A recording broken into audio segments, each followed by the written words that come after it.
What in the world does SHTF mean? Hey everybody, this is Michael with Asymmetrical Preparedness.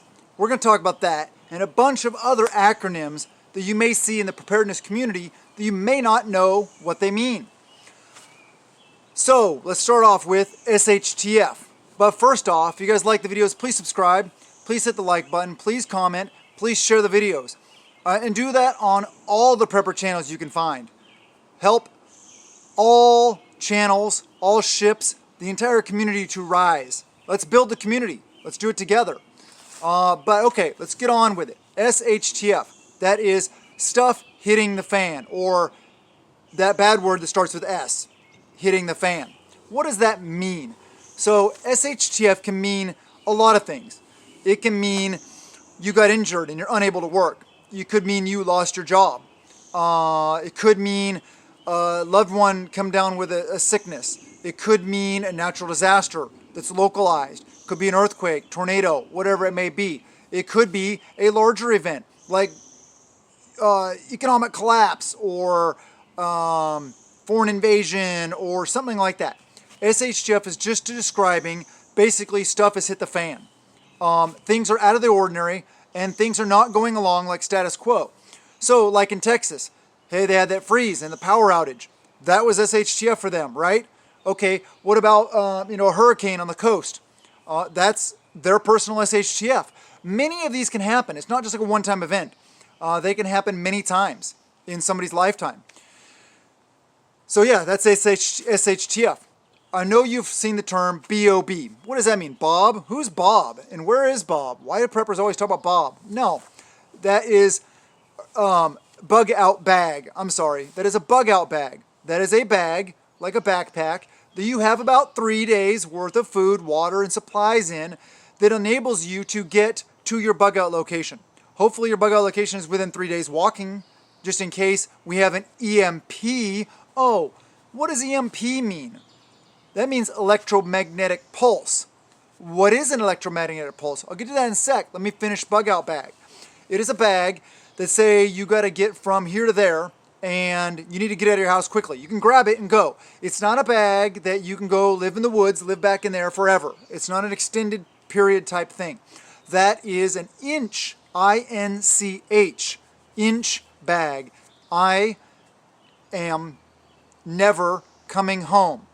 I am never coming home. Inch bag. That is a bag that would have like everything you could possibly imagine in it, including the kitchen sink.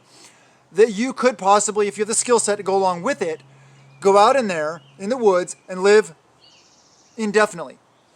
Very few people are capable of actually doing that, so don't really worry about that. You might have a bag that you have that's more well equipped than other bags. You can have a get home bag that'll make sure that you get home from the office to your house. That's fine, great. That's in vehicles. Those are like get home bags. Have those in vehicles. But also if you're going somewhere in a vehicle, throw your bug out bag in there also, just in case you have to bug out from wherever you are. Then you'll have a bug out bag for each person and a get home bag for each person in your vehicle. Or maybe you'll just have one get home bag in your vehicle, but each person will have a bug out bag. So you're more well equipped. Okay, back to EMP, electromagnetic pulse. That can be caused by two things. A CME, oh my gosh, another abbreviation? What's with all these abbreviations? Are we in the military here? Yeah, I get it. Military government, in my time in the military, we love our abbreviations. Anyway, I'll get to that in a sec. What HEMP? What's that? That's a high altitude electromagnetic pulse. That is caused by a nuclear explosion. Say somebody launches a bomb over somebody or some other country and they set it off to go high altitude. Then that electromagnetic pulse of energy comes down on the country, and what it does, shuts down electronics. Not everything, it doesn't shut down 100% across the board, but it shuts down stuff. I'm not going to go too in detail with each of these topics either, because we've done videos on that, other prepper channels have done videos on that, I've done videos on that. Look at the specific, if you want to learn more about a specific topic, then search it on here, or search it on my channel, whatever. I probably have a video on it, because I've talked about a lot of things. Okay, back to a CME. That is a coronal mass ejection. That is a solar flare. A big enough solar flare could cause an electromagnetic pulse, an EMP, just like a nuclear device would. And it could shut down the power grid. It could shut down electronics, it could fry the electronics in your house, your car, all the things. But anyway, that's what a CME is. Okay, what are some other things? You've heard of BOL and a ball. What's that? Okay, that is a bug out location. That is, where are you going? Is it your cabin up in the mountains? Is it your buddy's ranch? Is it a cabin by a lake somewhere out there? It is a national park somewhere? Whatever the situation may be. Bug out location. Going along with that, okay, we got bug out bag, we got bug out location. So what about BOV? Bug out vehicle. What vehicle are you taking to bug out in? Properly equipped vehicle. Hopefully it's four-wheel drive. Hopefully it's like a truck or larger SUV capable of towing a trailer maybe if you have it, or carrying most of your stuff. As much stuff as you can shove in there to get the heck out and to give you a better chance of surviving. So that's a bug out vehicle. There's BORs also. What's that? What's a BOR? It's a bug out route. That is, how are you getting from where you are to your bug out location. Now you need to have multiple ones of these, obviously, because if you're headed down bug out route and your only bug out route and then the road's closed or bridge is out, something like that, then what do? Okay, you backtrack and you take your alternate route or your tertiary route or whatever it may be. So that is a bug out route. You've heard people talk about caches. It's not an abbreviation, but what's a cache? A cache is a hidden, buried, whatever it may be, like a box, a tube, something that you put supplies in. Waterproof, preferably, so that your stuff doesn't get damaged in there. It could be a box that's all sealed, waterproof, stuff like that. You bury it, and then you mark the GPS location, and then you can find it again, hopefully, if you can do map and compass work that well, or if your GPS is still up because there hasn't been an EMP. But anyway, okay, so there's that. What else do we talk about? We talk about FUBAR. That is effed up beyond all recognition. That is basically stuff's hit the fan, right? Things are not going well. It's a military term. There's a lot of those in here also. Oh, let me see. What else do we got going on here? We got, sometimes you see FS. That's a simple one. Food storage. That's your food storage. This would be WS, water storage. Man, there's so many out there, and I'm just a sec. You know, I'll get back for some more. Okay, here's some more you might have heard of before. EOT, that's end of times. EOD, end of days. Kind of talking about like end of the world situation. That may be a worse situation than an SHTF event. Like say a TEOTWAWKI event. That is the end of the world as we know it. Not meaning the end of the world, but the end of the world as we know it. Maybe an EMP happened and it throws us back in the 1800s where we're all having to do everything manually. That would be a TEOTWAWKI because life wouldn't be going on as we know it. Same with a foreign invasion or a financial collapse or a big event, a food famine, a fuel shortage across the whole country or world, or just big events like that would be TEOTWAWKI. Along there is WROL, that is without rule of law.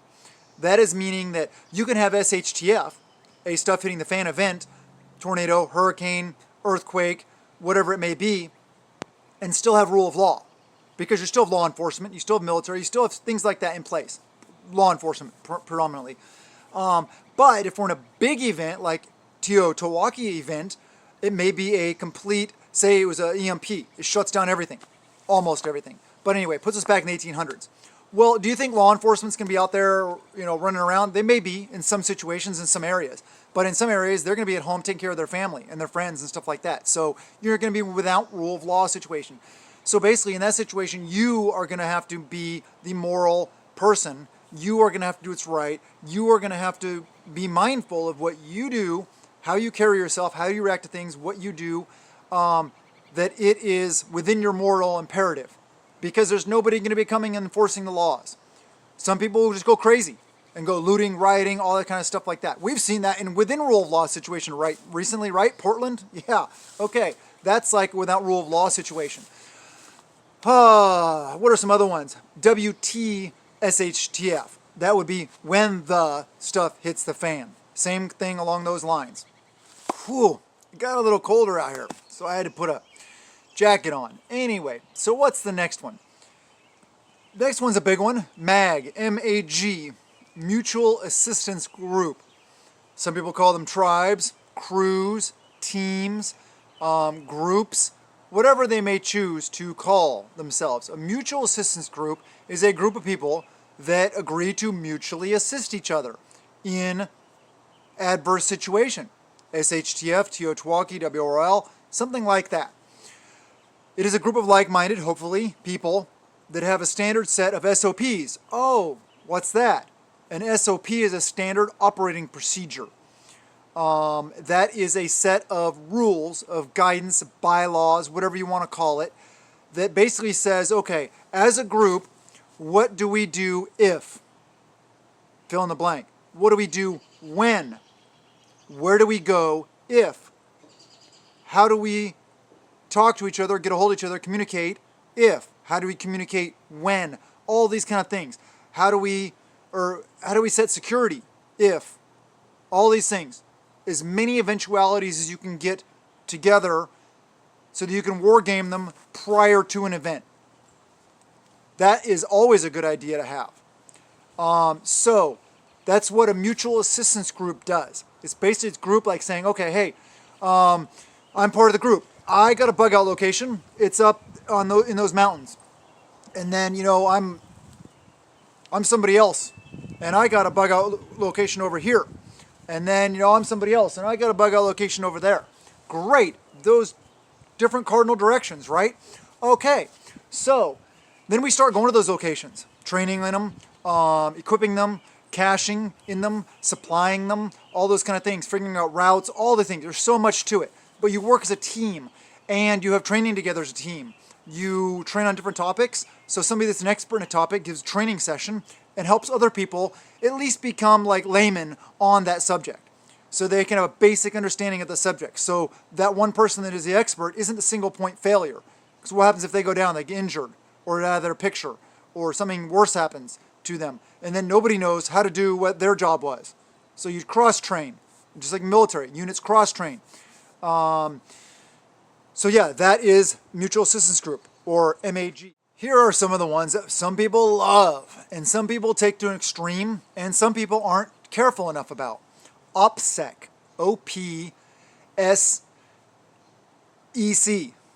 Yeah, there. I'm sorry. It stands for Operational Security. OPSEC. What are you doing? Where are you doing it? Am I doing a bunch of stuff like running around so everybody driving down a major road can see what I'm doing? Well, that's not very OPSEC-y. Made that word up. Yes, you got to keep in mind OPSEC, even within your MAG or your tribe, whatever you want to call it, because everybody doesn't need to know everything. Everybody doesn't need to know everything you have prepped, all the preparations you have, all the plans you have.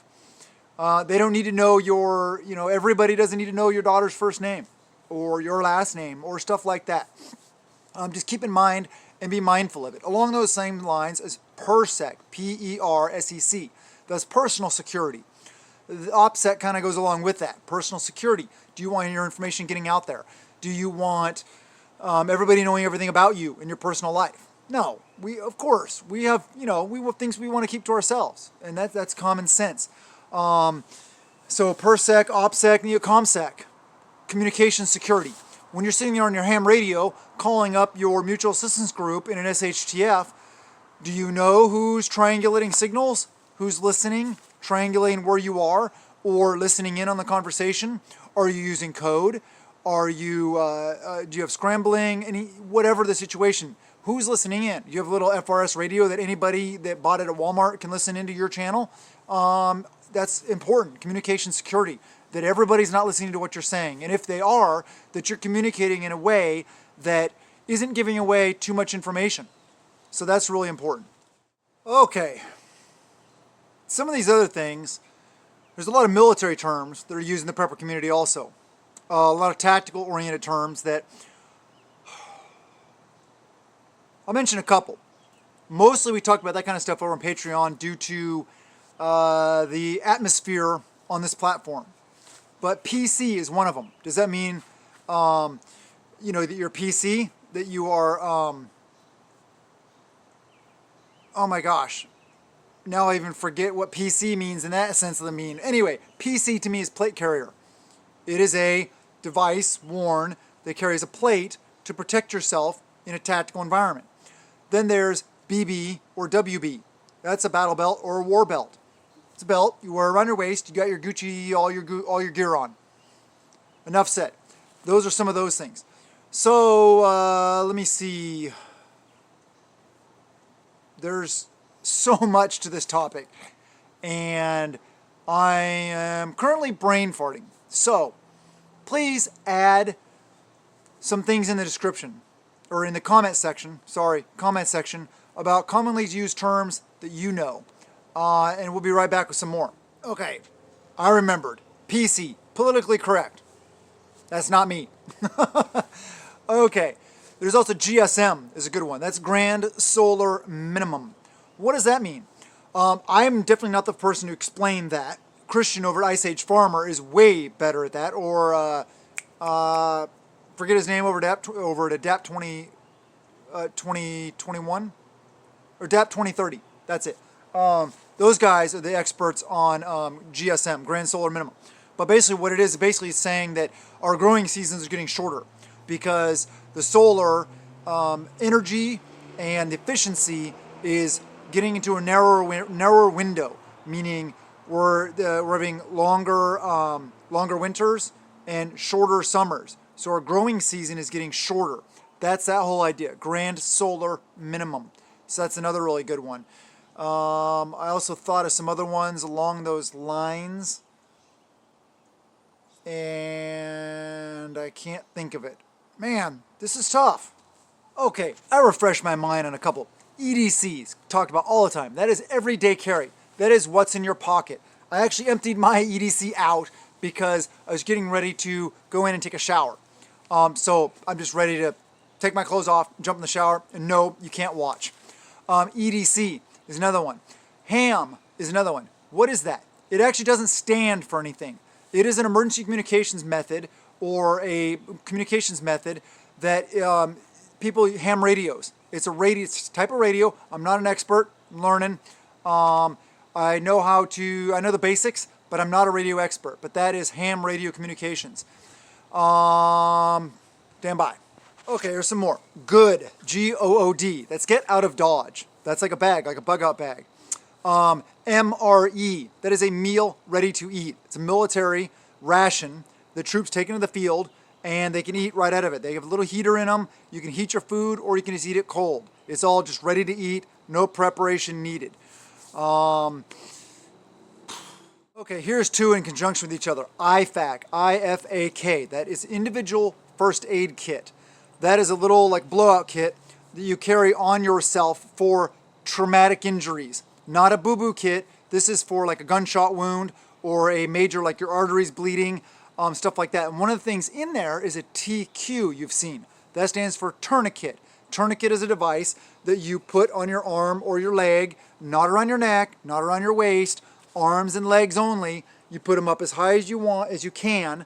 Then you tighten it down, you strap it down, you tighten it down, you look for a pulse, make sure you don't have a pulse, and then it'll stop the bleeding. Or you can watch the bleeding stop. So tourniquet, that is another good one. Some other terms that they're not necessarily abbreviations, but prepper is somebody that is into preparedness, obviously. Okay, some other terms are not abbreviations, but sheeple. Sheeple is basically those people out there that are just sheep. They go along with the status quo, no matter what. Whatever the mainstream media says, that's what they believe. They just kind of go along. They are followers, not leaders, not independent thinkers. Like we as preppers are independent thinkers.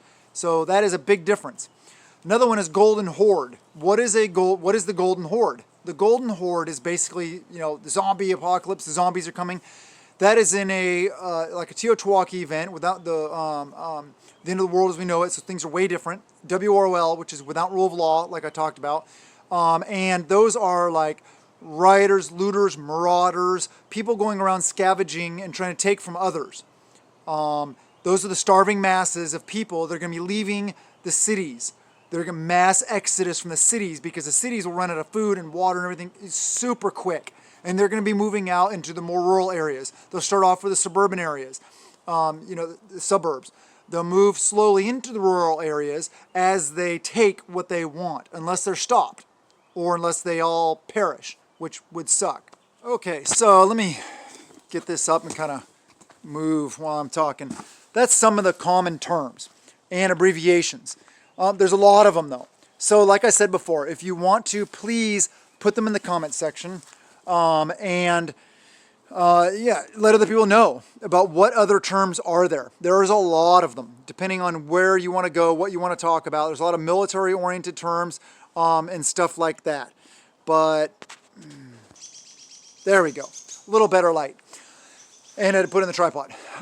So this is just information I'm just throwing out there. I know it's not that exciting or something like that. You know, the end of the world is not happening tomorrow. Well, I don't know. I hope it doesn't. So, and I was a little disappointed. I gotta be honest with you guys. I was a little disappointed. I did a video recently. I forget the name of the video, but I talked about these side goggling and some of these terms, and nobody made fun of me or joked about those kind of terms or talked about other terms that are like a little more old school. So I'm disappointed with you guys. Come on now. You could have given me a hard time or something about it, laughed at me or something. Let's have some fun with this. Also, the valiant warrior that gave his life as a homestead defense service. Gave his life. Nobody joked about that. Come on, guys. Let's have some fun with this. Let's lighten it up sometimes. It's not always the end of the world, right? Like I said in yesterday's video, the end of the world can wait because sometimes you just got to take a step back. Have some fun with it. Roll with the punches and always do your best. That's all we can do. We're just people. We're just human beings, just like me. All we can do is the best. So, yes, I got a lot on my plate coming up here now. We are getting things rolling. We are in the process of probably relocating. We just don't know exactly where yet. So we got a lot going on with the house, getting it ready for sale, and the regular stuff that goes along with gardening and stuff like that because we don't know. You know, SHTF, WLROL, TEOTWAWKI could happen prior to us being able to get out of here, to get out of Dodge. So please do the things. I love you guys and thank you so much for being here. The growth of the channel lately has been awesome. Awesome, awesome, awesome. It is so motivating to get lots of new subscribers and old subscribers that realized that I didn't actually go anywhere. They were just unsubscribed by the algorithm. Thank you for coming back. I really appreciate you guys. I haven't gone anywhere. I've been here all along and I'm not going anywhere. Okay? So please, if you don't see my videos on your stream, if you happen to see this one, hopefully, please go to my channel. Click the video tab and they're all there. Please make sure you do that and check back to make sure that you're not unsubscribed. And like I said, go to all the other prepper channels and help them out also. I'm looking forward to doing some live streams this week, getting some cool things going on. We're going to do some more gardening. We're going to do a lot of things. So a lot is on the horizon. Please stay with us. I love you guys. Have a wonderful night and blessings to you and yours.